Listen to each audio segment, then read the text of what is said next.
Hi, I'm Darren Long from Delta Harbour Assets, and in this week's Hard Money, a colleague, Peter Grandich, talks about why he believes in his 39 years of analysis that this is the best setup for precious metals he's ever seen. Stay tuned because here comes Hard Money. There are no shortcuts to building wealth today. It takes time, effort, sacrifice, and diversification. But today, diversification means something different than it did in the past. You deserve a more secure way to protect and grow your wealth. At Delta Harbour, we take this to heart. Our mission is to help by inviting you to add physical gold and silver to your wealth strategy. Book a free consultation today and let us show you how to protect and grow your wealth through the ownership of physical gold and silver. Let us show you the Delta difference. Hey, we're back with another Hard Money podcast. Thank you so much for tuning in again this week. Darren Long, of course, is here, and he will be your go-to guy anytime you want to discuss the merits and the possibilities of opening up the part of your portfolio, which would include physical metals, gold and silver, 1-877-323 gold, 1-877-323 gold. Delta Harbour, that's with a U, Delta Harbour with a U, anytime to get on board this and at least take a bit of time off the hop to educate yourself about the precious metals and where you should be, and go through your portfolio, see how it's doing. If it's not up to snuff, if you got some gaping holes, this could be what you're looking at. Some gold and silver, physical metals, not paper, not stock market stuff. We're talking the real metals that you can have in your possession or otherwise. We'll get to that a little later on the podcast. But Darren, we chatted quickly ahead of this podcast, like we always, use some expletives and talk about certain things about Canada's economy. You brought an interesting article about residential home investment and how the relationship to the GDP. We'll get to that in a little later on. First, let's get caught up on the topic at hand, which is always the nucleus of the show: gold and silver. Pal, what's happening this week? Well, as we tape here on Wednesday, John, first and foremost, the Bank of Canada has just announced another 50 basis point hike to interest rates, making the benchmark rate 1.5%, which means mortgages are well on their way, as we had predicted, to 5%-ish range by midsummer. And that is something we're going to have to get used to, because that's the second of many, and probably 3 to 4 more this year, making it very, very highly likely that the amount of borrowing and lending slows as this economy begins to crawl. And today, of course, on point, we bring an article regarding GDP and its relationship to residential investment. But first, John, of course, gold, despite the up and down movements of all the indexes, the TSX, the NASDAQ, the Dow, the S&P, up and down, topsy-turvy all over the place, but starting to lose ground for sure. Gold holds its range week over week, 1840, 1850 range right now, improving slightly in the afternoon as we tape here. And silver, again, in the 2190 range, just sitting below $22, hovered just above it through the week. But again, both case in point metals for having reached their, what I believe is a short-term low. The sell-offs in these metals are always short-term these days and have been for quite some time. But again, allowing lots of opportunity for people to get into the market. And week over week, we're holding into that zone. So very proud of what the metals have done. And to that end, supply has gotten better. And again, primarily because Delta has a name. So myself being in the industry for 18 years, it's enabled us to go to other sources. So we've called in upon other mints, and we've called in upon other fabricators, and we've got product coming out, the yin yang this week. So we're happy about that. And Robert just made a huge inventory purchase. So we're going to have lots of stock in and lots that we can get out to our clientele very quickly, John. And that's what the game's all about. Everybody wants their metal right now, tomorrow, and that's what we aim to be. So that's a good news. And product of the week, we'll talk about it maybe a little bit later, but the PAMP 1 ounce gold bars. Cool. That's a Swiss product, PAMP Fortuna. People may or may not know it. It has the pretty head on it. Again, vacuum sealed like the RCM bars, and 4 nines in purity. And this is a beautiful bar, but it was heavily bought this week, and we are proud of that product. So just want to highlight that one particular product. And of course, as we said, we got to talk about all this and its relationship to how interest rates are going to impact our economy. And I couldn't think of a better way than this Better Dwelling article that came up this week, which I think we should discuss right now. Well, yeah, last week we spent some time discussing and understanding real estate over the past year and a half, 36 months, and part about the last few months being really treacherous, precarious times here in Canada. But today you did bring that article, Better Dwelling, to talk about. It kind of really sets the tone, right? If you will, why Canadians investing in real estate should really, in fact, consider other options at this point, correct? I mean, as you said, 50 basis points and some other factors. How do they break it down?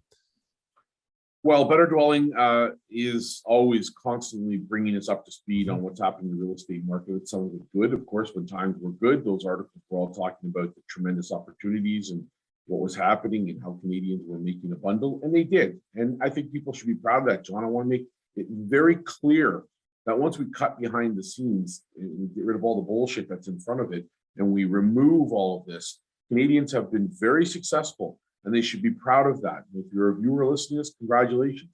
I myself was part of the real estate market too, and investing in residential real estate is sometimes very difficult to do, but last 36 months, kudos to those who have made money. I want to make that clear. I'm not all negative or doom and gloom on real estate. I believe it makes and has a role to play in your wealth strategy and should always have that. But it is a great little article. It summarizes the whole issue of Canada's infatuation with real estate and how vulnerable that makes us as an economy. And as we know, John, we've now seen peak real estate values here in Canada, especially in particular in Ontario. And there are obviously going to be little pockets here and there where very special pieces of real estate come up for sale. But on the whole, you can bank your bottom dollar that between now and the end of the year, we lose another 10 to 20%, at least at a bare minimum, of the value of whatever home you're looking to sell, residential properties you're looking to sell. And as we reported on this very show just last week, before the GTA and by extension, all of its counterparts, including, Simcoe, Golden Horseshoe, out to Bowmanville Way in the east, and even further than that, and so forth. All of those ranges have all fallen or come down in value. And as we said last week in the show, some areas, particularly the sensitive areas around the GTA, they're losing as much as 100,000 a week in value. So as we said last week's show, if you were an investor just 2 months ago and you paid 1.7 and you put down 200,000 for that property, your 200,000 has just gone up in smoke. It's gone. All that time it took you. And again, I don't say that because I want to belittle that person. It's just be knowledgeable, be educated, be smart, and listening to something like this, obviously, that adds to that. Other regions, 5, 6, 7, 8, 10%, as much as some as 12, 13, 14% in loss from the very peak so far. So it comes as no surprise. We're not hearing about this, not being reported, John. We're not, other than in the case of point in this article, Better Dwelling, we're very passive about these pieces of information because we're very tied to real estate and how well and successful the real estate industry continues to be. Our economy has become very synced with real estate, unfortunately, to its detriment, as we're going to see. But if you're positioned properly, if you're positioned and well balanced like we are, and like we suggest you be, I believe that you ride this storm out and that you do very well, in fact. And our reliance on real estate as a component of our GDP has been undeniably historic, John. In fact, it's the highest it's ever been. It's in terms of what percentage of our GDP it makes up. So much so that it makes us completely vulnerable as a country to economic hardship as the housing market deteriorates. So we think it's time to diversify in other ways, including gold and silver right now. 1-877-323-GOLD is that number to reach out to Darren right away. You go to deltaharbor.com, Harbor with a U, because it's Canadian, right?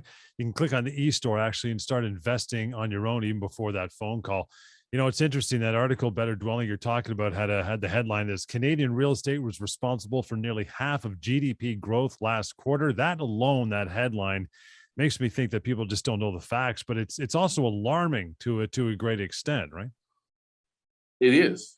I mean, when one category within the GDP components makes up that much, half of the GDP growth just last year, you can't but be tied to it. And so, of course, the government was slow to react. This is part of the reason why they were slow to respond in raising interest rates. They wanted to give everyone sufficient enough warning.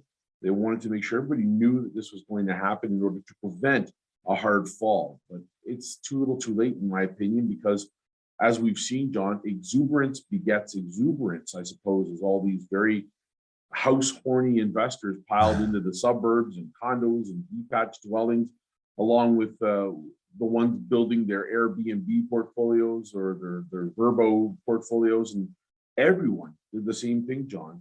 I can't tell you how many times, on a side note, people walk into this office and take 3 months to think about buying 1 ounce of gold. 3 months. They think about everything in their portfolio. But when it comes to housing, they just walk into it and they say, honey, let's buy a house. How much money do we have? Great. I'm going to go to the bank, get a line of credit on, get some of that equity out of our house, our ATM, if you will. Yeah. Buy a spec property. I can paint it. I can do some upgrades and stuff. And they hope for the best. Very passive investing. And, they end up not seeing the full picture, John, because they don't take enough time. The biggest concern is simply, where do we find growth in our economy if housing fails? Who or what makes that up? And right now, we don't have any answers. There's nothing behind it. In this Better Dwelling article, in fact, I'll quote here in a second, in the first paragraph, it says, Statistics Canada data shows the gross domestic product advanced in Q1 2022. Nearly half of the quarter's growth was due to residential investment or home building. Let me say that again. Nearly 50% of our growth in GDP was due solely to residential investment or home building. So not necessarily just something being made or produced. It's the fees that we pay to real estate agents and real estate companies that were the big chunk of that. We talked about it on some time ago, but it was an enormous number, John, and it's very scary to see this. And the article goes on to say, housing has produced such lofty gains, it's become hard to see other opportunities. This is concentrating risk and makes the country more vulnerable to a correction. Canada's GDP is showing substantial growth, but is once again being left in the dust by housing. So positive news that GDP is up, of course. Without it, we fall into recession, hard times. Seasonally adjusted, real GDP grew 0.8 points in Q1 2022, about half the rate seen a month before. At the same time, residential investment advanced 4.3%, an acceleration of 1.3 points over the same period. In other words, as the article says, residential investment grew 5 times the rate of GDP. Every time this occurs, the economy becomes a little more dependent on real estate to its detriment. So, I mean, in other words, we're going to go along buying up home after home, paying historically high amounts for these houses, getting in bidding wars, pushing prices higher and higher. And now the other side of this is the fact that it's the old adage, the bigger they are, the harder they fall, right? Well, that's exactly it, John. This is the other part of this equation. And this is why we have the responsibility to not only ourselves, but to our family, most importantly, to make certain that the legacy we leave behind includes a well thought out wealth strategy. And when we are living in a world full of the fear of missing out, especially in residential real estate, we tend not to think about the peripheral questions one should be asking. And instead, we motor ahead with this idea that it's okay to add fuel to the fire without any thought whatsoever. And as a real estate investor myself, my plans are always well thought out, and they're all long term. I don't buy anything at all. I know what my thresholds are and what I can stand should I make the wrong decision to buy and my asset loses value. If I was buying right now, I'm buying for the long term. I'm saying to myself, look, I could lose half or more of the value of the house and I'm still fine. And that better be the case when you're going to buy a house right now, because it's very likely, it's probable, in fact, that we see that much of a loss in some areas within Ontario and the rest of Canada. I mean, how many people actually, John, take a moment when they're buying a piece of investment property to stress test themselves, right? To know whether they can handle 2 or maybe 3 additional mortgage hikes if the rates were to double or triple, which has already happened. It's always the case. They're in the midst of this happening right now. But this Better Dwelling article makes a key point as to why I believe this to be true. And I quote from the article, residential investment was behind a significant share of growth in the last quarter. GDP advanced 16.1 billion in Q1 2022, with residential investment growth about 43% of the advance. Canada's economy is seemingly improving, but largely due to warehousing people and not the work most people do. So, of course, John, this is a precarious situation, precarious moment. We're kind of dangling on the edge, and as real estate investment slows, which it is doing, so too does our GDP growth, and we are more likely to see recession, stagflation, and the other kind of nasty things we've talked about, which behind the scenes are kind of already happening. Interesting too, as people go out and buy 1, 2, maybe 3, investment properties, getting high in their own financial supply. It kind of begs an obvious question. That is, as a position in a country, how close are we? Are we super close, in your opinion, to the subprime problem, the mortgage problem they had in the States back in 2008? Because that was a lot of fun. That was nice to see. Well, we watched in Canada because certainly we didn't suffer like they did, unfortunately. Right. But at its peak, about 36 months or about 24 months after 2008, the statistics show that about 1 in 6 homes was in foreclosure in the US. And of course, banks could sweep that under their balance sheet because the government made a rule stating they could, which meant the economy looked much better than it actually was. They went through hell down there. I mean, in Nevada, for example, 1 in 4, Florida, 1 in 4 in foreclosure. I know because my family looked at a investment property down in Kissimmee, Florida in 2005.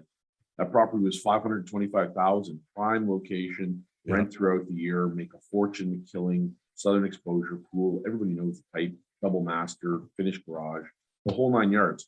That same house ended up selling for 2.25 in 2008, just 36 months later. So Just to say that fire house sale. can lose half its value, fire sale, absolutely. And at 2.25, these are buyers that are looking for it even cheaper. These are not your average run-of-the-mill buyers, because by then nobody could get a mortgage. It's too stringent, too difficult, too hard. And it should come as no surprise that here too, John, we're facing foreclosures. They're on the rise right now. Nobody talks about it. You don't see it on the evening news, and God forbid it take the place of reporting what is very crucial to our existence. We need the news, but again, this holds no prominent place in any media forum whatsoever, except for places like Better Dwelling, where foreclosures are actually happening. Interest rates have doubled and then some since their very bottoms, and there's a lot of mortgage industry people and a lot of the mortgage industry itself, which is currently variable rate, right? A lot of the mortgages we hold in Canada, variable rate mortgages. And so this is causing havoc in many parts of the country, but especially in the metropolises, Toronto, Vancouver, Montreal, where the most spending was done. But if we consider what this article by Better Dwelling was saying, it might be a better way to describe the situation. And this is the headline of the section in the article. It says, and I quote, Canada is 20% more dependent on housing than the US in 2006. So to your exact question, how alike are we to the US? Canada is 20% more dependent in terms of our economy on housing than the US was in 2006. And I quote from the article, over the past year, GDP briefly began to outpace residential investment. It was short-lived period, with the segment rising 8% in GDP in Q1 2022. That's a 0.3% jump from the previous quarter and the highest share since Q2 2021. It's down from the recent peak, but way higher than pre-2020 or any period that wasn't a bubble in hindsight. John, this is a warning, right? Make it very clear to our viewers right now. This is your warning. It's a clear shot across the bow. You won't get another. It's your warning. And it's a clear signal that as we call them, the house horny bunch, they couldn't live without investing in speculating on houses, 1, 2, 3, 4 houses. They've overdone it to the extent that it ends up punishing everyone, including you and me. They've not made careful decisions. They've gone ahead and they put themselves in a precarious position. In doing so, I mean, you speak of bubbles, right? Many of us understand residential investment due to the US during the housing bubble, where their experts continuously warn residential investment had become way too large. Households were diverting gobs of money, John, from everything else and just putting it into housing. And at its worst in 2006, residential investment represented 6.7% of US GDP. That's a huge number. And, experts were ringing the alarm everywhere. Canada's economic output is 20% more dependent on housing than the US at its peak. So we are nearing 7+% of our GDP in residential investment. And that is a scary thought, John, an absolute scary thought that leads me to obviously want to be balanced, strategize with my family, the people in my life, own assets like gold and silver to protect against these falls, because it's coming. It's going to hit us really hard. It's interesting. I mean, you put a strong point out there in the suggestion, the rule. I mean, the order is to get out there, start rebalancing, balancing, or just outright do a good, solid review of their wealth strategy to make sure they're not overweight in one area or asset category. And that housing investment property sounds like it could be the worst one. It's like the elephant in the room, right? Oh, it's simple, John. It's not difficult to do. Sit down, grab all of your paperwork, take a look at your investments, find out where you're invested. Are you invested in areas that are sensitive to recession? I'll bet you are. You're invested in American stocks, Canadian stocks, you're in something that's sensitive to recession. When recession hits and stock markets fall hard, I don't mean 50 or 60 points. I mean, in a day, the TSX loses 4 or 5%, everything falls, right? There is no protection there. There's nothing that went the other way. They all fall at the same time. Even gold and silver can be susceptible to short-term sell-offs, but that's just white noise, John. Again, I remind people every week that I'm not here to be their financial planner, advisor, bank manager, accountant, so on and so forth. My expertise lies in precious metals and what they have done for people. That's the data. I didn't create it, and I don't manage the markets. But if you're looking at something that could essentially balance and diversify your portfolio, how about 20 years of information showing that on the whole, gold has on average made between 9 and 10%, silver has made between 9 and 10%. You can't think of anything better, right? Yeah. Housing is not that better on average, only in the short term, right? Nothing else. Stock market's nothing. Nothing has averaged that long with that kind of return. Gold and silver historically have done that lots of times. And sure, John, in the short periods and bursts, we see gold take off, silver follows, and silver's like gold on steroids. And yes, you can make money doing that. There's no two ways about it. You're positioned properly now in these low-priced markets, you will inevitably stand to a good chance at making a huge amount of return where you can protect it, hold that principle, put it elsewhere, re-diversify, rebalance. But over the long term, I can't think of a better way to balance what you have in paper with something like this. So yes, am I encouraging selling of real estate? 100%. Go and talk to the people that you trust the most, but get out. It's going to fall harder. It's going to lose a ton of value. It's not the time to be buying. And if you look at, somebody asks, well, Darren, what do you do?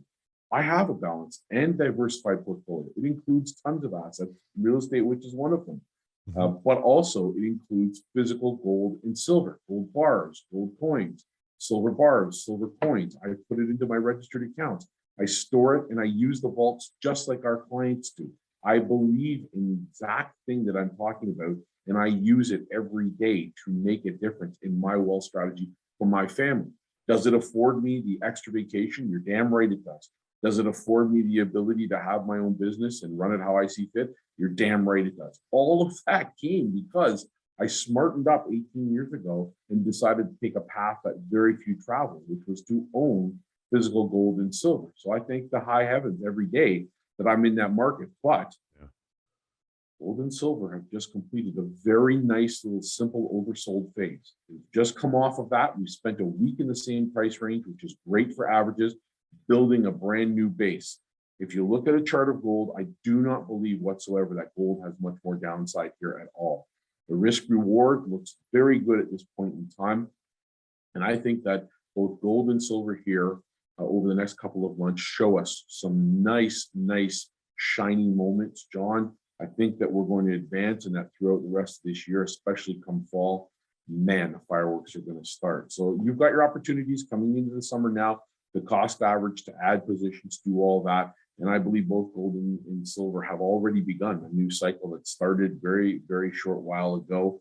But ultimately, as I said, and I say on every week show, if you're a value investor, you got to go towards silver. Silver is what I like right now the most. It was the most oversold of the two metals and ultimately represents the best value. In fact, I think it has the greatest story on the face of the earth of any physical asset you could possibly own for investment, bar none. And what it might do or what it's capable of doing is second to none in the world right now. 1-877-323-GOLD. By the way, the number to catch up on the information, educate yourself with Darren or a member of the team there at Delta Harbour, or start investing, start opening up that part of your portfolio, as Darren just mentioned and does mention several times on the show. Peter Grandich is a colleague of yours. He's an analyst, commentator, long-term gold bull. And he's been right on numerous occasions, Darren, about his calls for gold and silver to rocket higher. Released a short video. I don't know if you've posted that or not, but what did he say, basically, in a nutshell? Well, number one, Peter Grandich is a colleague and been in the business for near 40 years. And he's made a lot of great calls. I mean, on the whole, he's 80% or greater correct on his calls. And he did release a video this week.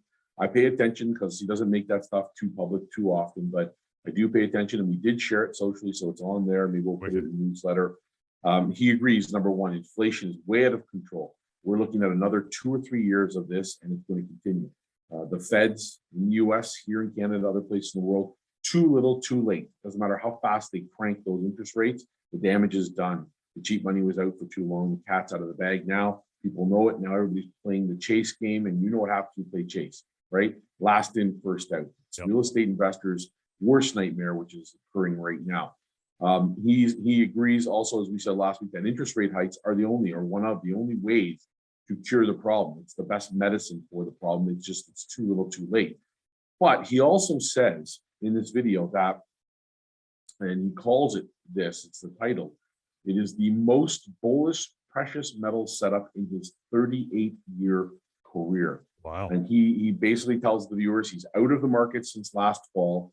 He felt markets were in their largest bubble ever. And he also acknowledges it's hard for average investors. We were saying the passivity of the mindset of the Canadian investor. It's very hard for the average investors, to understand what a real bear market is, what real panic feels like, John, and how quickly selling can become an avalanche of sorts, right? An unmanageable avalanche. There is a point at which banks and higher authorities, often referred to as things like the fund protection team, there's a point at which they can't control the cascade in which assets get sold for $1. Look back to Lehman Brothers and all the various, positions that have just completely vanished over the years when we can't do anything to stop those falls, right? And that is eerily upon us. When we see stock markets break down 1,000 points a day or plus, those can represent the worst days in historical averages for a lot of traders, and that's happening right now.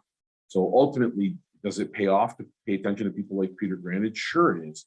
But his thought was that the passive investor is going to be hurt the most.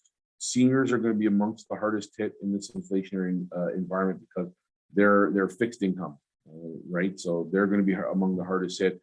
Passive investors who have paper investments in mutual funds, ETFs that they never look at, never glance at, just hope for the best quarter to quarter, they're going to lose a fortune like they did in 2008. Again, he's saying that it could approach astronomical highs. Some people lost as much, John, as 50-60% of their net wealth in a stretch of probably 5 or 6 months. So can this happen again? Yeah, it can. It can, absolutely 100%. And because we built it bigger and we've used more debt and we've had less organic growth than we did last time, this is a big house of cards that can fall. So I think that, barring what Peter said, I think the next advancing phase for both gold and silver are extremely dramatic moving forward. I always think we should be cautious during certain particular periods of time, stay till May, then go away, right? A lot of stock market investors, they take holidays and everything, so watch for your value opportunities now. But also for those looking to sell off and get out really quietly, these are the months in which they do it, right? In which we could see stock markets crumble, in which we could see economic downturn occur. And again, every seller, there's a buyer. So there's a ton of people watching this who are on the precipice, if they're positioned correctly, of becoming the winners in these situations, right? Like we said on the last week's show, fear is not a terrible thing. But when fear enters the market, that's when I buy. And when greed is at its height, when nobody's fearful, when we're all passive because we're thinking about drinks on the dock at the cottage, and we're thinking about travel, and we're thinking about baseball season, and all those things we do in the summer, which we're entitled to do, means we're not thinking about our money. And we should be taking a couple of minutes a day, at least a few hours a week, be thinking about our strategy and what we're going to do. Be careful, be smart, and be greedy when everyone's fearful. That's the time to pile in and buy it when nobody else wants the asset. When it's not doing anything, when it's very quiet, be contrarian, right? When gold takes off here, it's going to 22, 2,300 easily. That's a starting point. Silver, I would guess easily 30-ish range, $30 range, $32 range in there. And that's the beginning. Both of these, I believe, by next spring are off to very astronomical highs. Silver's hitting its all-time high. There's my call for you. It's a steak dinner, I'll bet you right now. But ultimately, I think this is the moment. This is the moment we define ourselves by. So you got to get in there. Consider your options. Consider what choices you have right now. Yeah, I talk about choices, and one of those is getting into that market. And last couple of minutes of the show here, Darren, on this podcast this week, break down some of the choices you have when someone swings open the door to Delta Harbour and wants to get started. What are we looking at? Well, let's just start with the simple, John. Go to the website, buy some product, make a payment for it. It's shipped to your place. Nice, simple retail transaction, nothing more to it. You can see the products, their various prices, their live price. You can hold them in your box. You can check out. And once you check out, you make your payment, it's sent home to you, and we'll keep you up to speed every step of the way. All shipments over 1,000 are free, and they are insured. Every shipment is insured, and there is tracking on every single shipment. Of course, if you don't feel safe taking your product home, you can store it, right? No problem whatsoever. Store the product, and of course, take your time. Review what we have and offer a store. There are several places around the world where you can store your product. The most common is here in Toronto, just in Mississauga. Vaulted insured storage, where the accounts in your name, it's your product. The inventory we send out, the report we send out will include bar numbers if you wish or desire, and you can visit your product. You go see it anytime you want. Just make an appointment, go, show up, park inside the vault, and they bring your product to you. That's another option, storage. And then, of course, the registered accounts, John. People can put gold, silver in a TFSA, in an RSP, a spousal RSP. Heck, last week we talked about RESPs, right? Yeah. You're planning for your child to go to college, university. This is a really underused investment opportunity for you. You're already putting money into your other various vessels. I mean, not taking advantage of the government matching program and being able to prepare yourself so that you have a buck or two to spend for your child's education. Again, educate yourself. This is an option. You can have gold and silver in there among all other assets that you can already invest in. So that's another option for you as well. And the beautiful thing with registered accounts, John, before we move on to bulk bullion, is that registered accounts can come from anywhere. So if you're a client watching right now and you have your money parked with another institution, no problem. Call us. I'll move it over free of charge. We'll cover everything. We'll get you done. We'll move you over to Delta. We'll show you how it's all done. And there's no strings attached. There's no tax implications. It stays under the umbrella of the RSP or the TFSA while it's being transferred from institution to institution. And you can have as many of these RSPs or TFSAs as you wish to have, so long as you don't overdo your contributions. As long as you're adhering to your contribution limits, you can have as many RSP accounts as you wish to have. And the great thing about the registered accounts, John, is often it gets people to start thinking about where they are invested. Yeah. And 9 times out of 10, when people come to us, they're distraught once they've found out. It's an unfortunate situation to be in, but they're frustrated. They're saying, everybody else is making money. I made 3%. Well, that's not enough. I don't care what anybody says. I don't care if you get called from your bank, your portfolio manager, your accountant, anybody, and they say, yeah, listen, at the end of the day, John, you're up 3%. That's bullshit. That's a terrible, terrible gain. Not even enough to thwart the effects of inflation. So, ultimately that's what the goal is. And then the last opportunity we have here is if you're an investor and you just want exposure to gold and silver, you want physical, if you don't care about bars or coins, and you're not really, wanting to pay the higher premiums for gold bars, silver bars, and gold coins and silver coins, there's a way to decrease your premiums almost to nothing. We buy bulk bullion, we put it into storage, and that bullion is spoken for on a one-to-one basis by clients. So I'll have 1,000 ounces of silver, let's say, and a 1,000-ounce bar inside the vault, and all of those 1,000 ounces could be owned by 1,000 different investors or one investor. And it keeps premiums down. It means we can buy in large industrial bars, thereby keeping our premiums down so that your premiums and what you pay is much lower. And That particular account involves storage, but buying and selling by phone. And the best part about it is if I put 1,000 ounces of silver in there and I was going to buy it anyway, now I can use that 1,000 ounces as collateral for another 1,000 ounces additional. I may have the money to buy 2,000 ounces, but I don't have to. I can hold some money back, some powder, keep it dry for other opportunities that are coming along, still have 2,000 ounces. And if at any time, I feel it's not right for me or the situation doesn't favor me making more money, I can pay off that I used as credit facilities. Again, not obligatory, but an option for those that want to consider the bulk bullion account. We call that the Delta Vault account. It's on our website as well. And, John, all starts with a visit to the website or a phone call to that number. It's easy, it's physical, and I want to encourage people to educate themselves. It's important. We need to do it right now. Cut through the bullshit. Stop listening to everyone and taking 50,000 different opinions in. Be your own person. Do your own research. Become your own central bank. Own physical gold and silver. And that is it for another podcast. Appreciate you tuning in. You can reach out anytime online, all the usual social media outlets. That's Delta Harbour with the U, Delta Harbour on YouTube and Instagram and LinkedIn and Facebook. Of course, the phone number always works. Pick it up. Ask for Darren. Talk to him. 1-877-323-GOLD. Have the e-store right off the top at deltaharbor.com. That's a good way to start investing with your credit card online and get a taste anyway, right? Move up from there as you increase your position, but always just get on it and at least start by getting educated. We'll catch you next time in this podcast, the Hard Money Podcast. We'll see you then.